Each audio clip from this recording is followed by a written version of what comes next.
Hey, you're watching Rapid MMA. Let's discuss the UFC 205 main event, a lightweight title fight between Eddie Alvarez and Conor McGregor.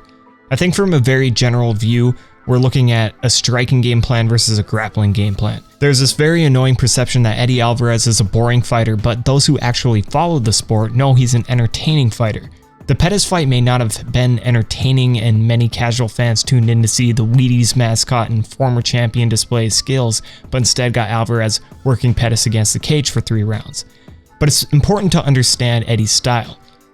He likes to entertain the crowd, but he knows when to be a competitor. He knows what to do to win at the championship level. If that means grappling with a powerful striker, then so be it. That is mixed martial arts. Eddie knows Conor has power and speed, and he believes the blueprint to defeating Conor is taking him down. So here's an excerpt from the MMA Hour with Ariel Helwani discussing Conor's scheduled bout against RDA at the time with Eddie Alvarez.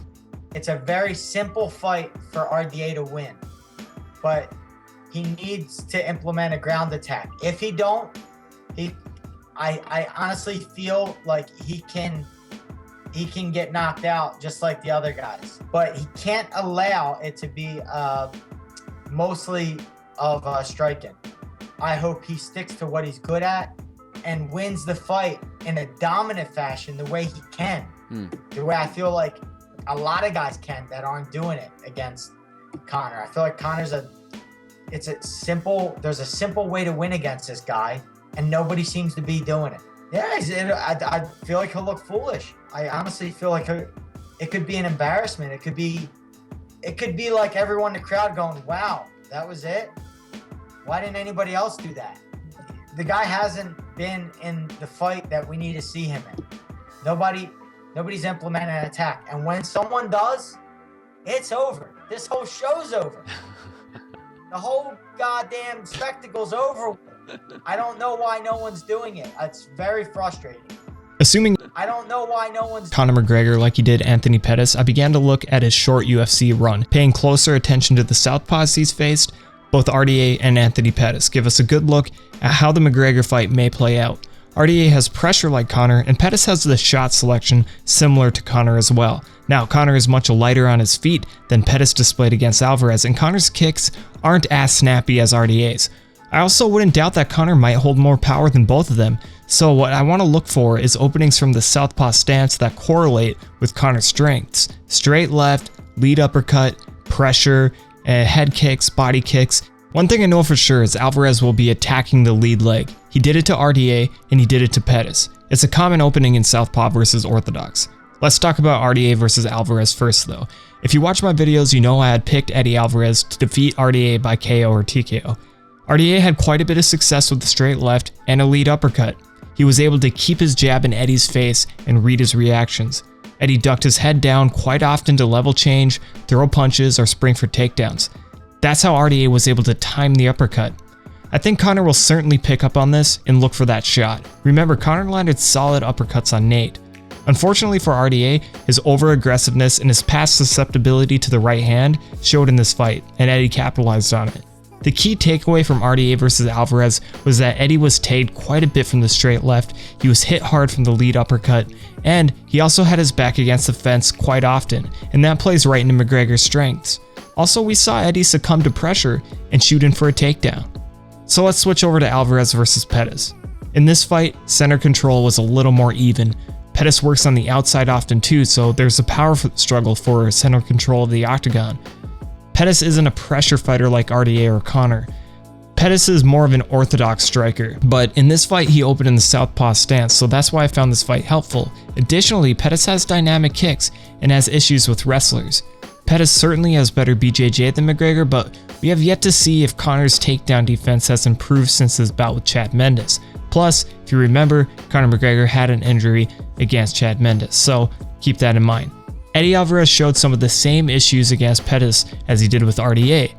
Just like in the RDA fight, Alvarez hit the inside leg kick, but Pettis used that opportunity to close distance and land a straight left. Not long after, Alvarez shot in on the hips of Pettis and controlled him against the cage. This is basically the story of the entire fight. Now, I read several comments on an article where people remembered this fight incorrectly. Pettis spent a majority of the time with his back against the fence trying to keep Eddie from pulling him to the ground. Some people thought Pettis was on his back, constantly threatening submissions, which is incorrect. Alvarez struggled to get this fight to the ground, but was able to control Pettis against the cage. And this is interesting because many people paint Alvarez as a great wrestler, but he wasn't able to control Pettis as well as he probably wanted to. I'm curious to see how well he'll be able to control Conor McGregor. This fight lasted 15 minutes with Pettis struggling to get his back off the fence. Anytime there were striking exchanges, Pettis mostly got the better of Alvarez. There were a few questionable decisions by Pettis, like a spinning kick as Alvarez came in for a takedown, or his inability to keep Eddie's back to the fence. The interesting thing I noticed in this particular fight was the last 30 seconds of round 3. Eddie Alvarez definitely seemed much slower and his movements labored. I think of Eddie as a fighter with good cardio who can keep a consistent pace over the course of 15 or 25 minutes. Perhaps the offensive grappling sucked more energy out of him than usual, or some undocumented issue held him back like an injury. It could just be a momentary lapse in his performance. If it were 5 rounds, maybe he would have set that pace again in the 4th or the 5th. Either way, Pettis at the end of round 3 started picking Eddie apart, and there was a very clear speed differential. The takeaway from Alvarez versus Pettis was Eddie getting tagged with the straight left, and Eddie's ability to keep Pettis against the fence. There was also his inability to keep Pettis flat on his back and work positioning, and the small cardio dip at the end of the 3rd round. Okay, let's talk about Conor McGregor now. First off, his cardio. At featherweight, his fights really didn't last long enough to gauge how good it was. His performance against Holloway seemed fine, it really wasn't a talking point. In fact, his cardio was good. His first bout with Diaz at welterweight definitely showed McGregor exhaust rather quickly. To be fair, this was his first fight at welterweight.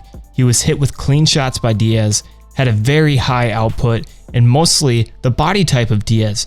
Nate is long and lanky, so Conor was overextending himself while missing a lot of his power shots. It clearly took a lot out of him by the 2nd round. In the rematch, we saw Conor set a much more consistent and slower pace. It wasn't until the end of the 3rd round that we saw Conor visibly exhaust, but even then he still threw the left with power, speed, and precision until the end of the fight. He even defended a couple takedowns against the cage. In my opinion, the criticism of Conor McGregor in regards to his cardio and his grappling are really overly aggressive. The last contributing factor to Conor's cardio, I think, is fighting in Las Vegas. Conor consistently talks about the hot desert air and how it's different fighting in Vegas. I really don't think he likes fighting there, and it's hard for him to acclimate.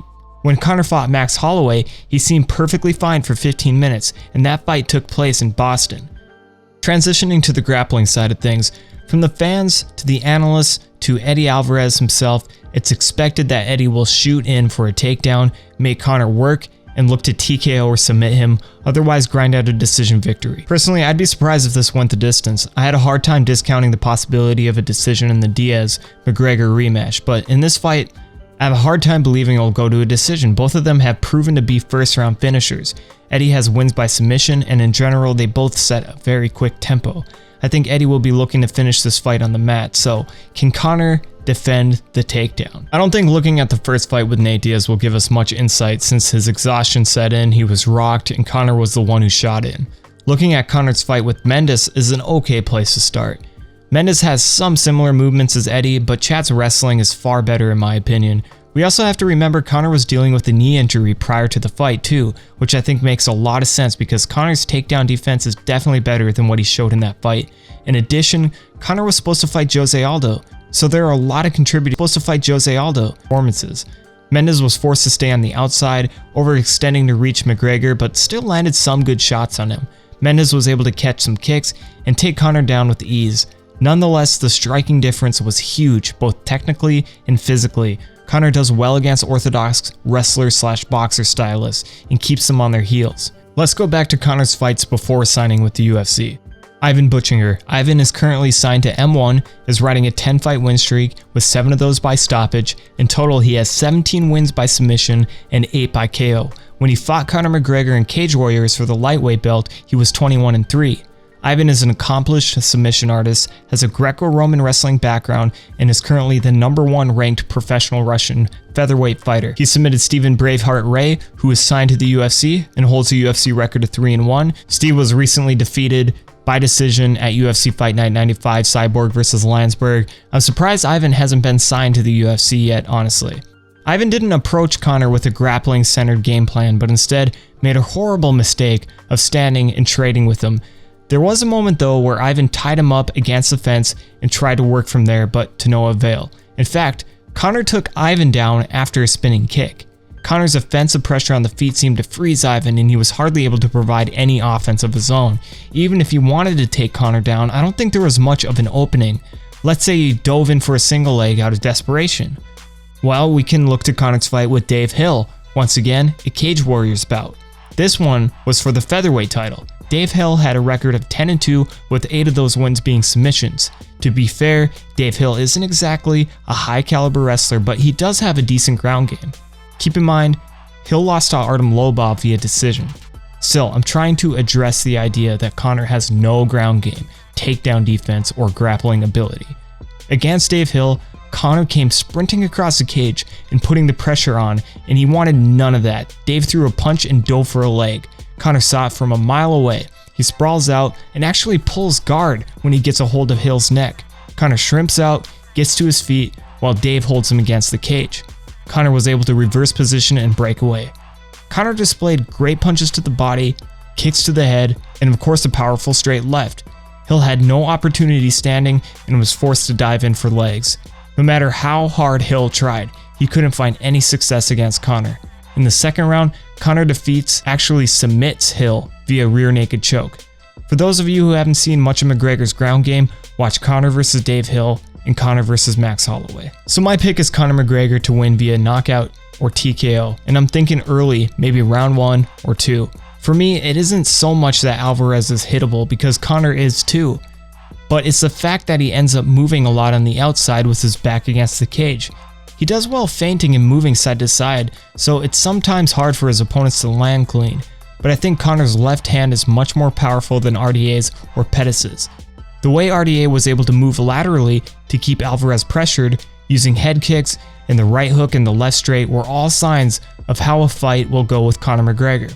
Conor is lighter on his feet, his counters are sharp, and he has a good chin on him. I also think Conor's grappling is underrated.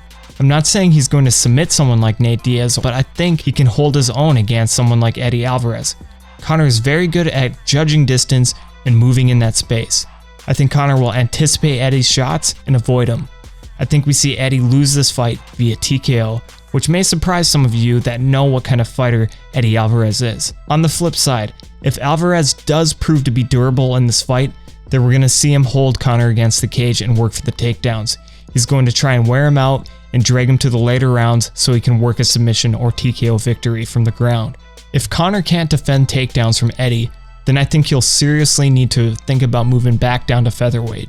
Conor should be able to defend Eddie's takedowns, be able to get his back off the fence, and be able to work his way back to his feet if he's on his back. I think this will be a very high tempo fight, and Conor works great when the pace is fast. So my pick is going to be Conor McGregor, early knockout or TKO.